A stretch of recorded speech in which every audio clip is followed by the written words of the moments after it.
liberation. You know, I'm just walking down here to discuss the Charlie Kirk assassination and the possibility that there was a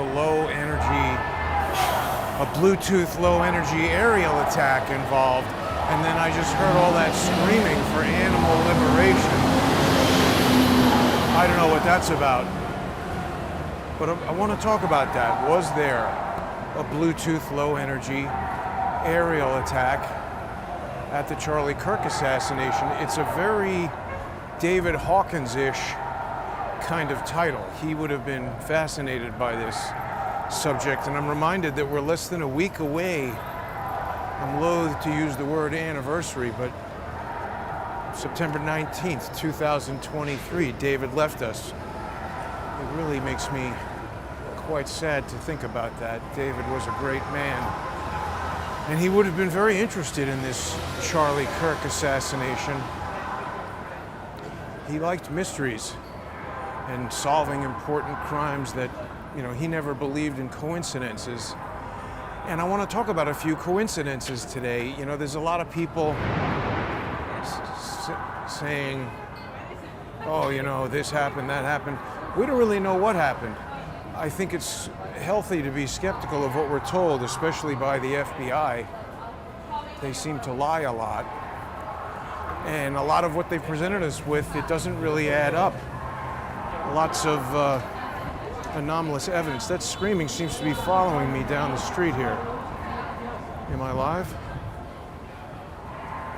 I guess they're probably going to Washington Square Park, but that's where I plan to go to explore. That's where I plan to go to explore this Bluetooth low energy attack theory. Remember, if people, are we not live?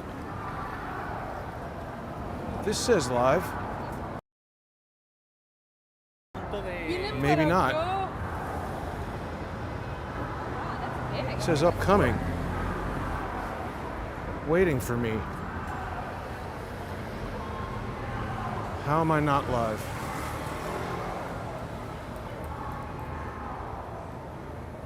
Seems to be live on X, so something maybe is wrong with YouTube. Sorry, YouTube people, we'll check that out later. Anyway, the Bluetooth low energy attack. So people saw that I had some videos. There was a video sent to me by Life is Driving. This was the first one. Let's look at this again. Apparently there's been a shooting.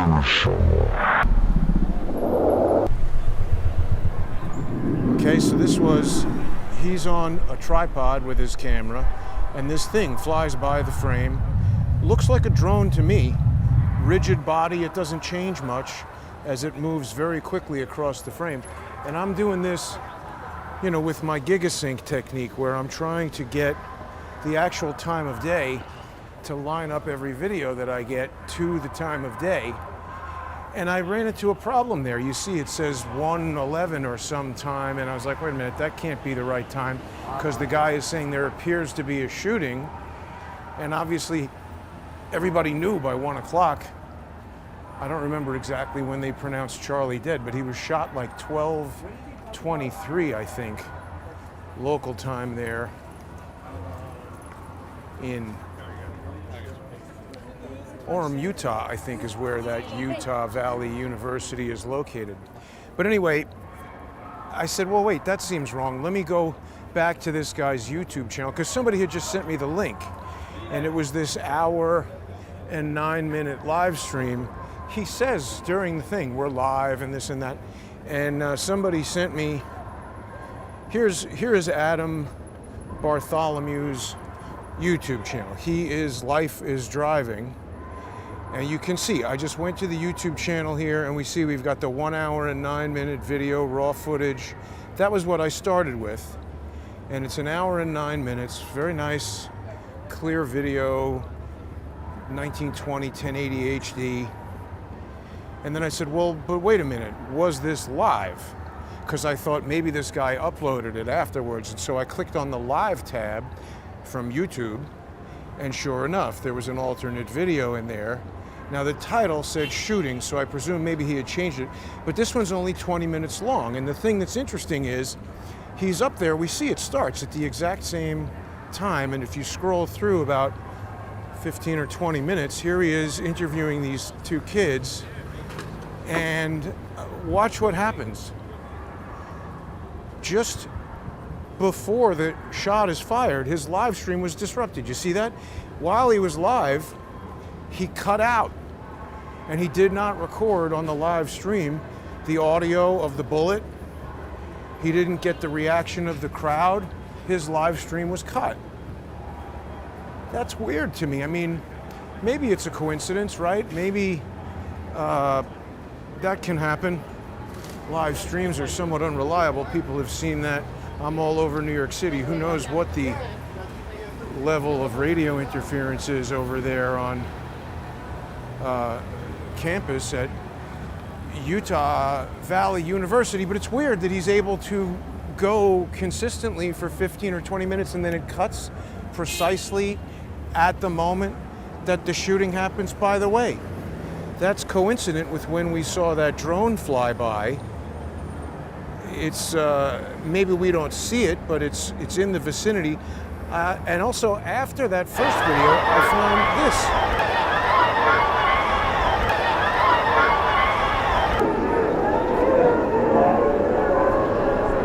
That looks like a drone to me. Now, obviously, it hasn't been proven that it's a drone, but this seems like evidence that it's a drone. And the evidence that I'm talking about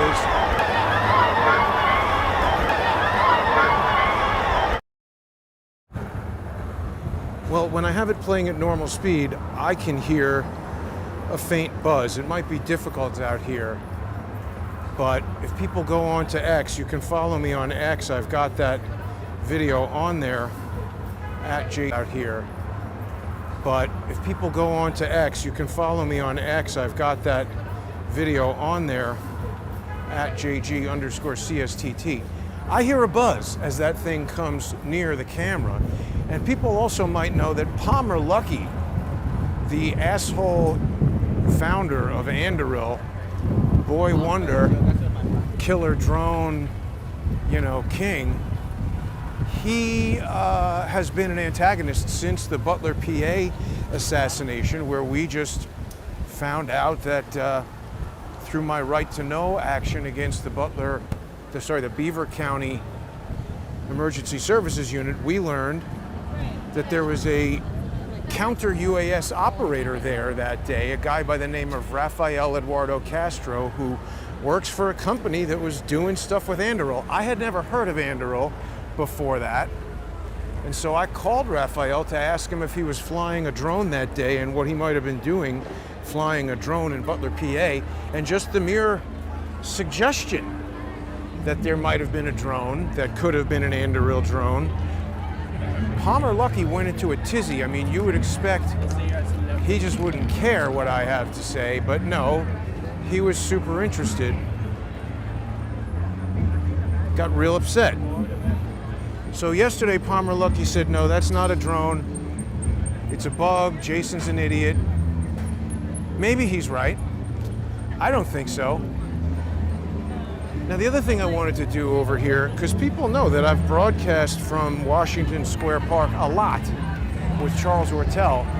We don't usually have problems. So I'm going to stand right over here. This is almost exactly where I was standing just the other day. These guys seem to think it's their skate park. You're not allowed to skateboard in Washington Square Park. I think I see this person around the city every now and then. A little wacky. That's like an old school weirdo. That's a person that is weird and crazy. We're learning now that something like half the nation are bloodthirsty psychopaths. But anyway, I was standing over here maybe a week or two ago. Do people remember this? And that Scooby-Doo looking jackass came up to me and something weird happened. Let's watch this. Where'd that fucking guy go? There's people in there claiming to be security committing assault. Sorry, and you're standing here yakking it up doing nothing. I don't want to be on camera. I don't give a fuck.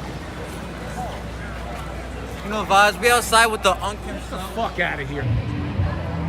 So that guy I had the wrong clip at first. That kid in the orange shirt, I was standing over there, basically beefing with the NYPD. I was saying, hey, you guys aren't doing anything to maintain order in the park. They had that guy, I Show Speed, who's apparently a very well-known live streamer who I never heard of before that day. He was doing some kind of event, and I went over there to see what the hell was going on, and one of his people physically grabbed me and said, back up. Now, it wasn't a cop giving me a lawful order, it was just some doofus in a black outfit. And then I saw that executive guy, cop wearing a pin, and I just asked him a few questions. So he got pissed off, then I walked over here. That kid walks up to me and the live stream died immediately. Now people might say, oh, you know, Jason, it's an IMSI catcher, or it's a radio interference. That is a certain type of device that can interfere with cell phone communications. But there's a lot of different radio signals going on. I don't think that's what the guy used. There's something that happened immediately after that. The way that the live stream ended informed me of certain things, and I was able to interrogate the diagnostic log of the phone to learn that the application had been crashed. It wasn't that he hijacked the signal through an IMSI catcher and rerouted it or shut it down. It almost seemed like he sent a signal to the phone that caused it to shut down, you know, to go to sleep, and that killed my live streaming app and ended the live stream. And let's look at the reaction when I reactivated it. You'd think somebody, why is that kid interested in me at all? But look at this. Where'd that fucking guy go? You make content. Don't be like this. What's in this guy's backpack? Probably food. Probably not, Matola. Probably something that shut off my live stream. You don't have an IMSI. What are you fucking smiling at, Joel? You fucking asshole. Joel, Look at you fucking mad. Ha ha ha ha! The police laughing. Joel, Look at you fucking mad. Get this fucking guy away from me. He's chasing me. Back the fuck up, asshole. Excuse me. Tell this fucking guy to get out of here. he's filming you as you are filming him. Yeah. No, he approached me and this whole thing turned off. The crowd's on the move here, Jason. Oh, the crowd is on the move, Joel. You fucking asshole. You guys are doing a terrible goddamn job. What is that fucking guy doing that shut down my camera? What are you doing following me? You fuck. So I got angry, obviously. Pretty weird that that kid was hanging out with the cops. I mean, we were sort of all the way over here, and where he encountered me was over there. So he could have gone anywhere in the park after he disrupted my phone, but he retreated over here to where the cops were. Here come these lunatics. Now, is Joel Matola with them right now? Those royal blue shirts are the community affairs group. You know, this is, whatever the sign says, it just doesn't matter. This is the, you know, professional protest group. So perhaps the Washington Square Park portion.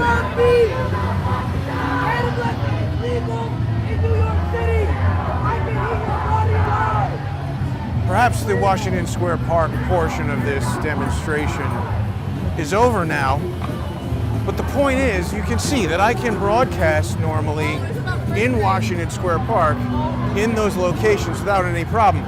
I walked over there when I was chatting with the police, and it seems like that kid is looking at his phone. He's got a heavy backpack. I did a whole show the other day.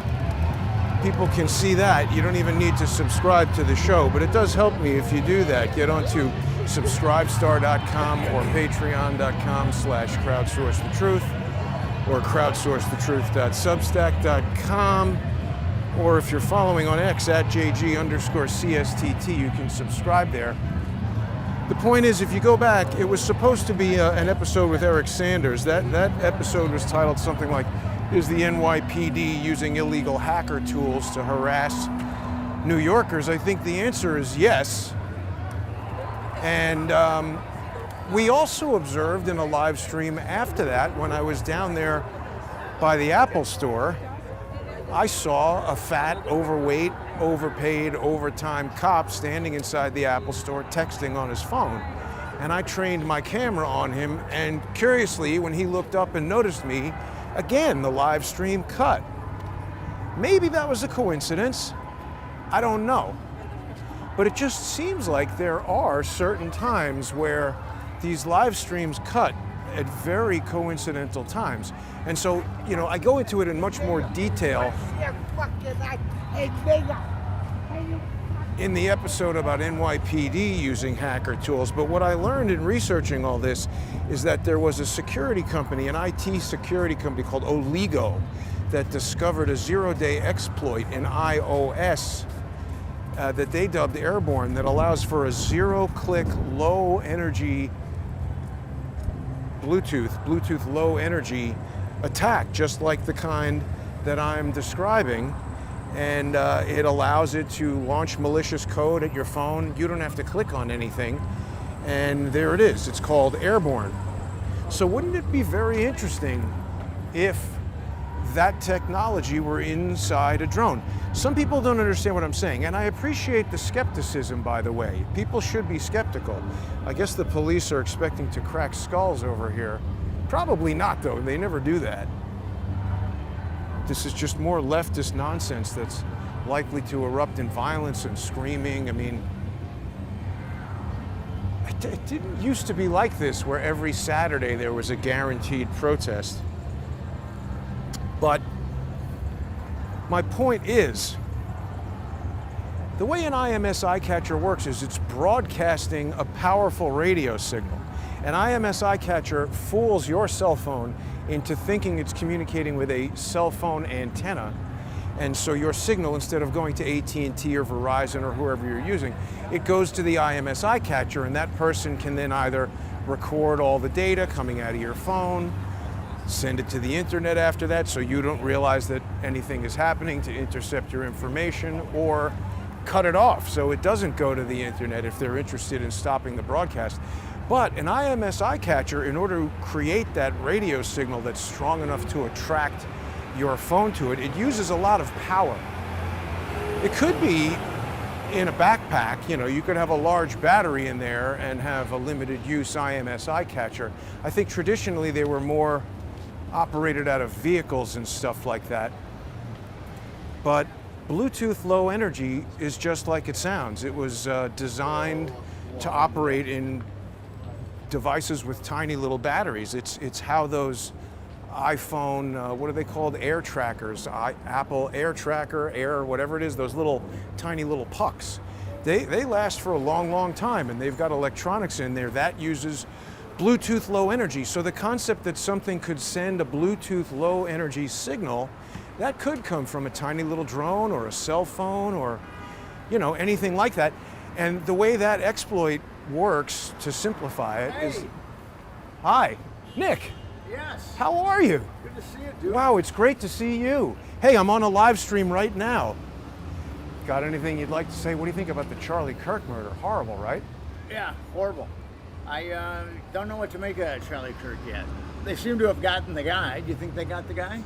Well, they say they got the guy, but Yeah. I don't trust anything the FBI says. Well, with Cash Patel at the helm, Cash has a lot of good times. I mean, he's on podcasts, eats at nice restaurants, goes to Ultimate Fighting Championships. Right, exactly. He has a very good life.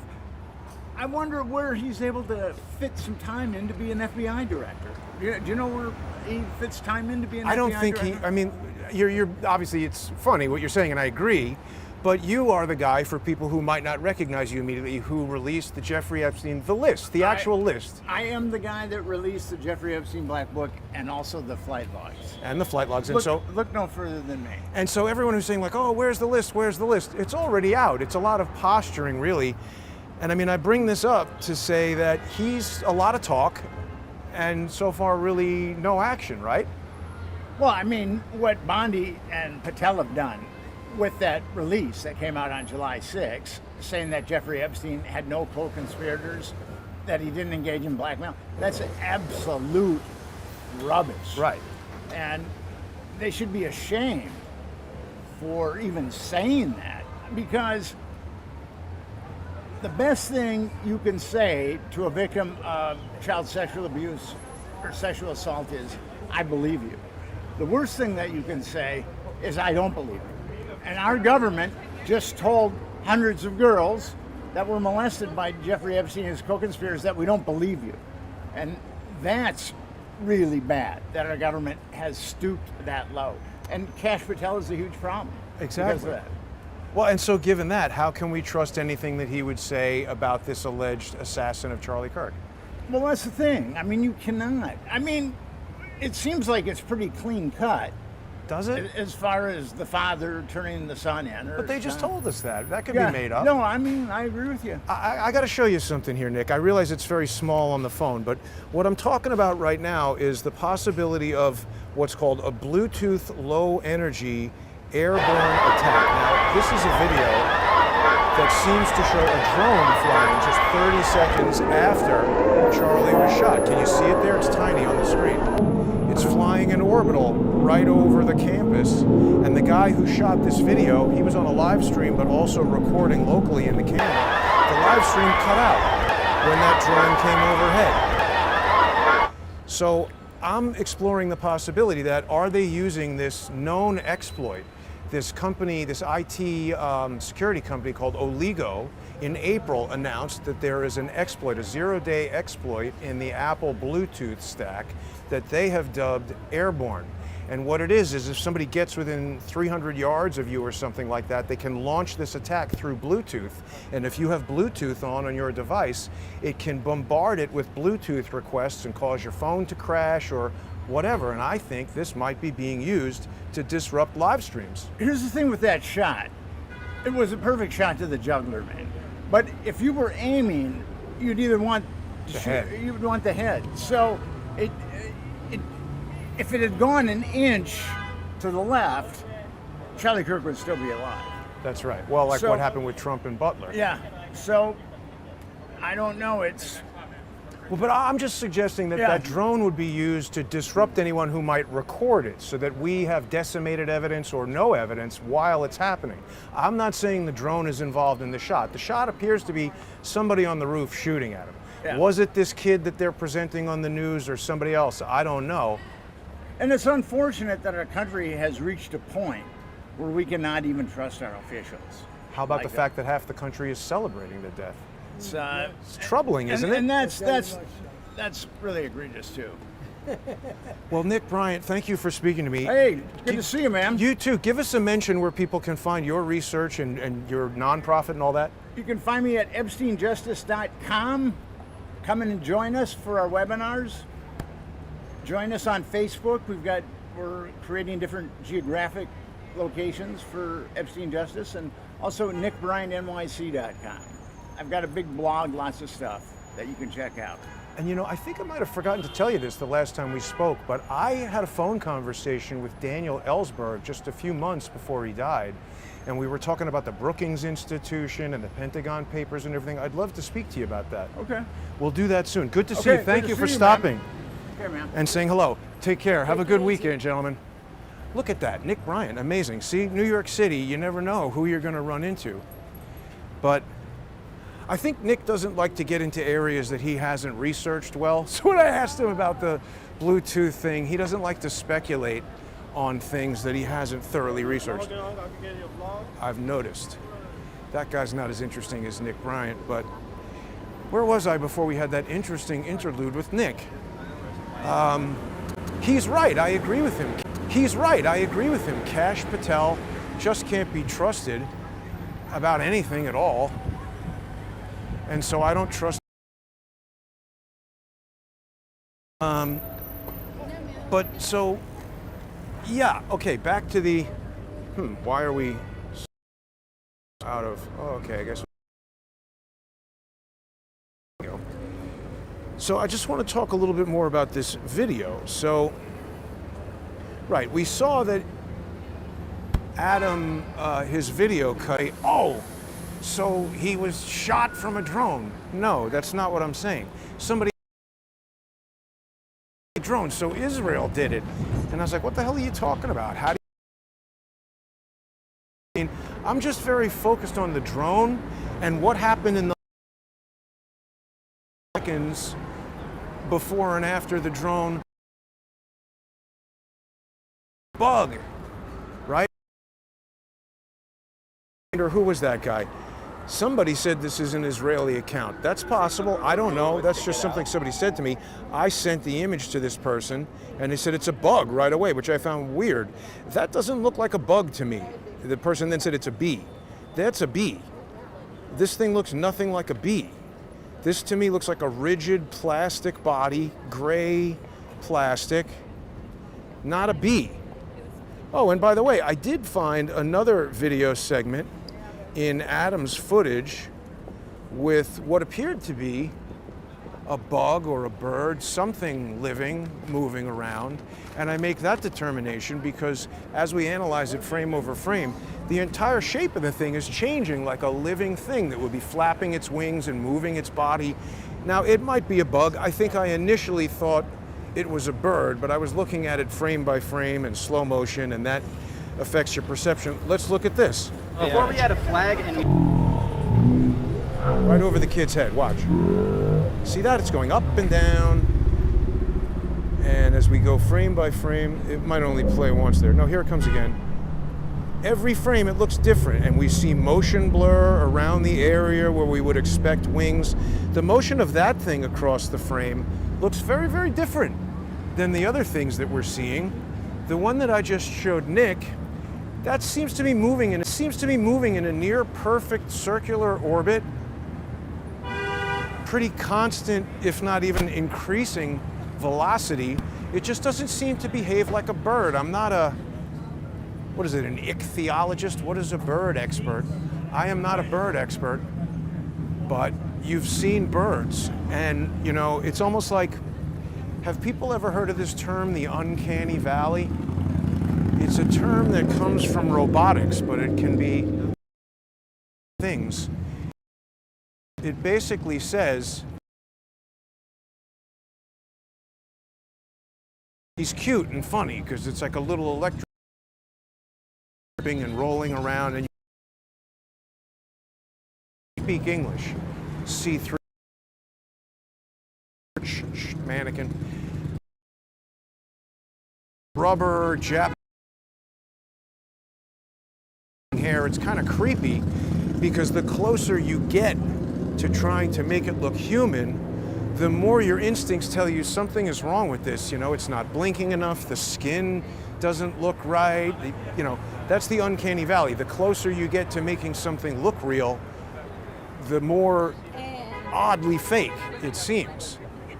And so you don't need to be a bird expert to look at something zipping through the sky and say, I can't put my finger on it, but that doesn't quite look like a bird. And so when we look at what an insect, that's either a close-up insect flying by slowly or a distant bird flying by quickly. And we would need to know certain things about the shutter speed of this guy's camera, etc., to really gauge that. A lot of people don't seem to understand that when you're observing things in the real world, you have the benefit of stereoscopic vision and certain things that give you a sense of what is all around us, the size of objects, your senses are all informing you, particularly stereoscopic vision, about the depth and size and distance to things, whereas when you're looking at a two-dimensional video, there's a lot of artifacts from the recording of that video that mask certain details, and some people have a difficult time understanding that. But what I'm pointing out is the shape of that thing flying over the kid's head, it changes around a lot as it moves in a pretty organic kind of way. That makes me think it's a bug or a bird, and we don't see those other items that definitely look to me like a drone. We don't see them changing their shape like that. That's just my observation. Again, you know, this stuff hasn't been proven. These are my opinions based on looking at this evidence and these facts. You might look at the same facts and come to a different conclusion. That's certainly your prerogative to do that. So what else did we want to talk about here with this Bluetooth low energy attack? Why would somebody do that? Well, certainly if somebody knew that there was going to be a murder, they might not want a whole lot of evidence of it. And perhaps if you could put up a drone and have it fly around broadcasting this type of Bluetooth low energy, zero-click remote code execution exploit, you would at least eliminate anybody who might be live streaming from an iOS device, which this guy was. If he wasn't recording locally, he would not have had the evidence of the sound. Now, they don't know where his camera is going to be pointed. He didn't happen to be pointed at Charlie when the shots were fired, but we did have other people who were. I saw two people, I think, in this crowd. One right in front. That guy seems to be the one who's put up the video that we've seen, and then somebody further back. I don't know that we've seen that further back video. But we've got at least two people in the crowd who are recording. It says poor connection. Let me move from here. We got at least two people in the crowd recording there. I haven't seen a second video from that viewpoint. And even the first video that we saw, it's strange, right? Because that first video, it came out right away within five minutes. I saw that video before they even told us that Charlie had died. So 5 minutes. I saw that video before they even told us that Charlie had died. So somebody wanted to get it out right away. It seems like that's a diligent digital. But what they did was, and this confused people, because remember it had a timestamp on there, said 12:28. Then they saw the surveillance video that said 12:23. But what I think is happening is a screen capture on an Android video, and that's a 21-second clip taken out of 9-second. That's the Android screen. see that in your video. 59-second video. Now 33, 2 plus 1, and 2:59. They might have been going for exactly 3 minutes. Close to 3 minutes. Damn, we're on pork. So, I mean, is that 33? And if it is, 5 minutes after he was version of that video. See that?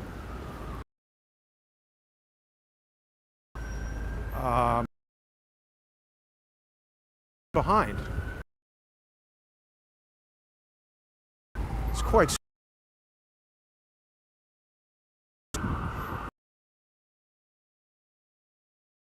Him. He just kind of natural. Wait.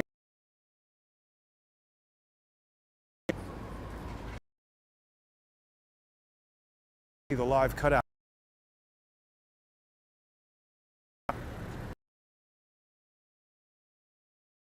We got more police.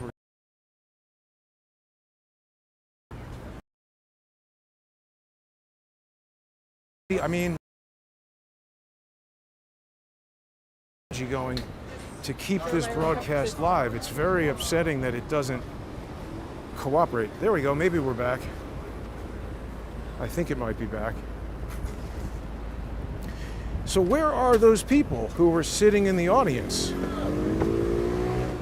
Right? I'd like to see their videos. Yeah, I think it's back.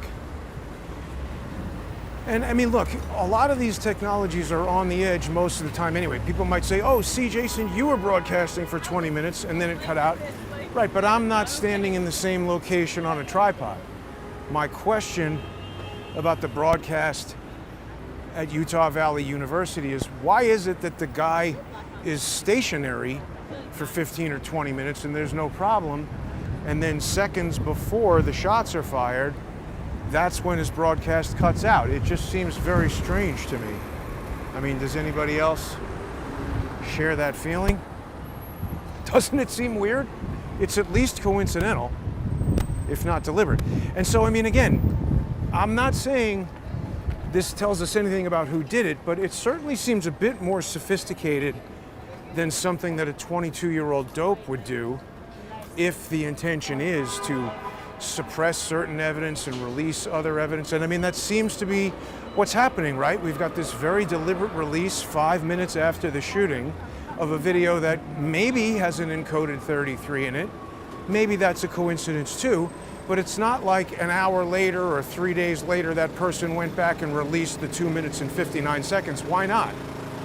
Why wouldn't you release that? Send it to Alex Jones or CBS or CNN or something. You would think, I mean, I'm putting out the call. If people know anybody who went to that university or was at that event, try to get in touch with those people and let's see if we can see that video. Not for the gruesome, grisly content of it, but for the evidentiary value. I'm curious why that hasn't been released. The other thing is people say that they've seen people giving hand signals behind Charlie, and they presume that those would be hand signals directed at the shooter. What if they're hand signals directed at the people in the audience video recording, saying, okay, the shot's gonna come now, make sure you're recording.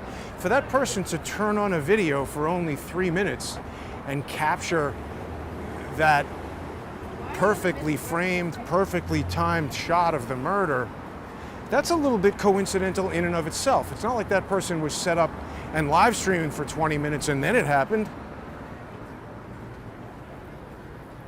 I mean, they were released within 2.5 minutes. Could be a coincidence. It could be. But it's weird. And the fact that they haven't released the other video, why not? You know, if it was a coordinated group trying to control the evidence that everybody sees, the purpose of the screen capture, first of all, it's decimated, it's lower resolution. It's got everybody arguing, was Charlie wearing a bulletproof vest or not? You can't really make out the details. It's very blocky, you know? It's a screen capture. It's decimated evidence. And so the reason I'm going into so much detail about all of this is because this is a social engineering technique, right? Like, I've always spoken about George Webb and his brother, not because I've had an 8-year-long ongoing beef with those fucking lunatics. It's because I want to understand why. Even when I've ignored those guys to try to get them to go away, they're the ones bringing lawsuits against me. They're antagonizing this. Why? It's not anything that they're ever going to be able to win, and they don't even care to win. They're just constantly changing the claims. It started out as a lawsuit over me getting George thrown in jail, but the problem is I bailed George out of jail. They just want to keep me back into court. And again, it's part of the evidence that causes me to conclude that those guys are assigned to me to try to stop me from reporting this news to everybody, to try to destroy my business, which is what they've been doing for 8 years. That's why I'm constantly asking people to sponsor the show by going to crowdsourcethetruth.substack.com or subscribestar.com or patreon.com/crowdsourcethetruth. Or for people who are on X, to subscribe, become a subscriber at JG_CSTT, because these guys have tried to run me off the news. Well, so what does it have to do with all these drones flying around? My point is, George, in my opinion, is not a journalist. He's a guy who runs right up to the story to get involved and mess with the evidence, right? That's what these people are doing. They're right there, front and center, in front of Charlie, I allege. Crazy, boy. Put niggas on the camera, bro. So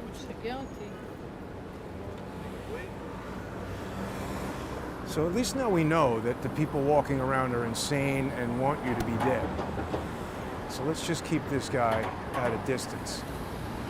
The point is, those guys, they like to get right into the middle of it and control the evidence.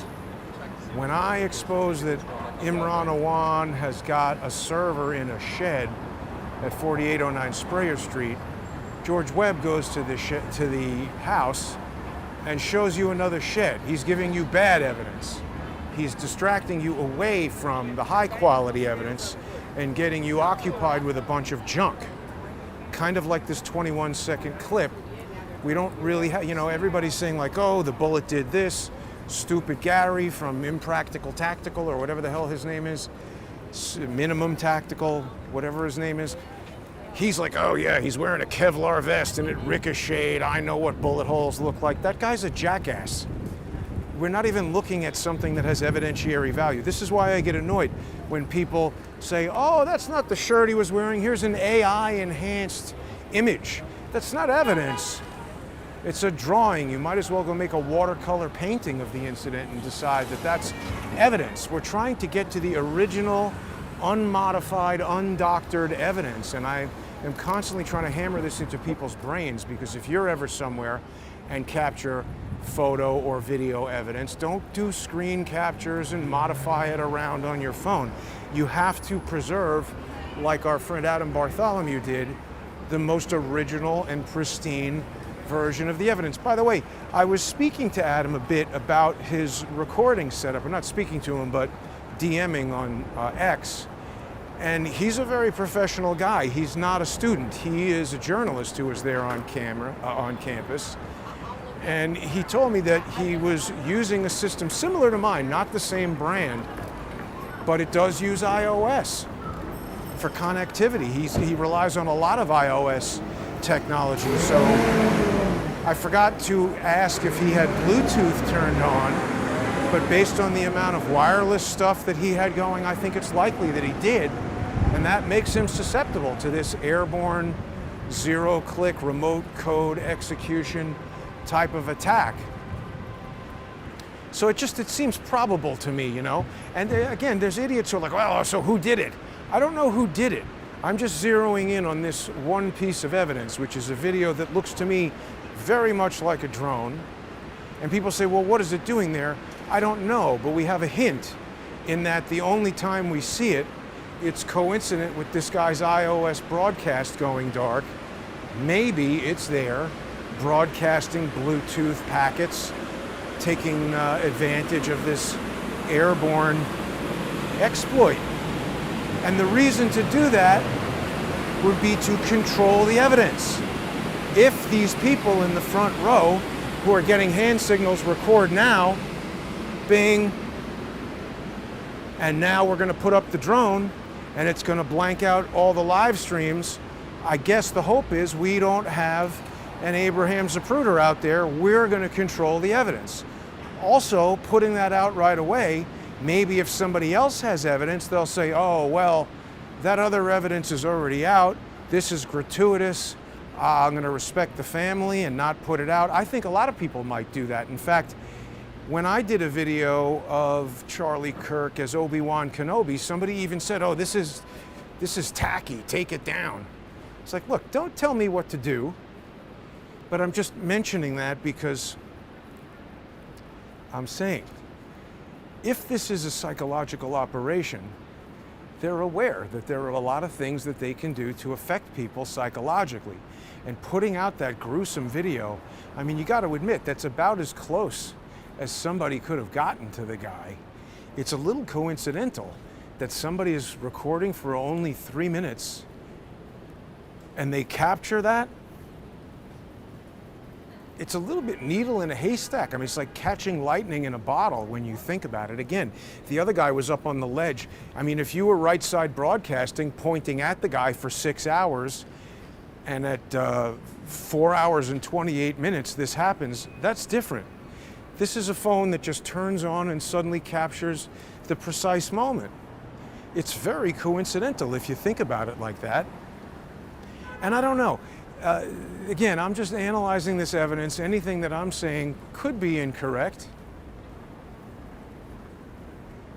I don't know. I'm sad that this didn't start on YouTube. I don't know why that would be. I'll set it up to go as soon as I get back to the apartment. And by the way, we're going to have the return of Lee Stranahan tonight. Lee has been in the hospital again, but he's feeling better. He's going to be back tonight. I hope that people will join us. We'll have a sponsor exclusive segment. People will be able to get that if you're subscribed on subscribestar.com or patreon.com/crowdsourcethetruth or on crowdsourcethetruth.substack.com. Also, people who are following me on X and subscribing there at JG_CSTT, you'll be able to see the sponsor exclusive segment and Lee's sponsors on Stranahan at patreon.com. We'll be able to see that as well. I do see some comments here in X. What do people think about all this? Am I onto something, or is this crazy? There's usually more comment activity on YouTube. That was a very skinny person smoking cigarettes. Thanks for reposting the stream. Yeah, if you're on X, watching on X, do that, please. Repost the stream. Like I said, really, to me, it seems the only logical reason that George and his brother have been pursuing me for 8.5 years is that they're trying to stop me from revealing this, you know? These guys want to control the narrative. They want to release the videos of the assassination. They want you to see their evidence, not the real evidence. I think. I could be wrong. It's always disappointing when it doesn't go out on YouTube. Why did that happen? I'm so careful about how I set it up all the time. But yeah, something more complicated than just that kid going up to the roof. Nick Bryant said it well. Kash Patel cannot be trusted. It's very strange that he's the FBI director. We spoke about all of his Valhalla comments and all that stupid stuff yesterday, but I just don't trust this investigation. I don't trust what they say. I don't know who killed Charlie Kirk or why, but it looks to me like a drone was flying around, and it looks to me like they wanted to control the evidence. And the thing that's important about that is, if that's true, that would mean it's a very sophisticated operation. Who did it and why becomes a separate question. But it is interesting to observe the people who are super anxious to right away say, no, it's not a drone. I'm open to the possibility that it's not, but I don't believe that we have investigated it completely enough to make that final determination.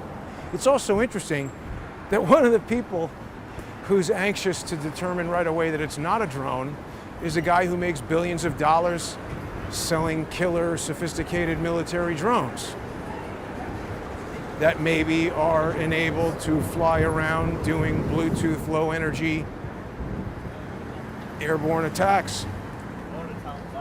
Maybe. I don't know. This is very safe. Just fall asleep right in front of the subway station.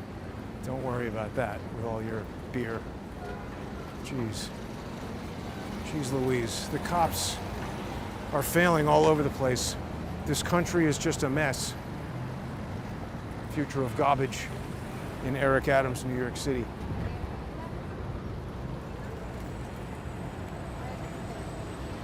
That's about all I have to say about this, I think. But thanks for tuning in, everybody. Don't forget, tonight at 8, Lee Stranahan. Please sponsor the show. Subscribestar.com/crowdsourcethetruth. Patreon.com/crowdsourcethetruth. Crowdsourcethetruth.substack.com. And follow me on X if you aren't already at JG_CSTT. I usually get some different kind of radio disruption.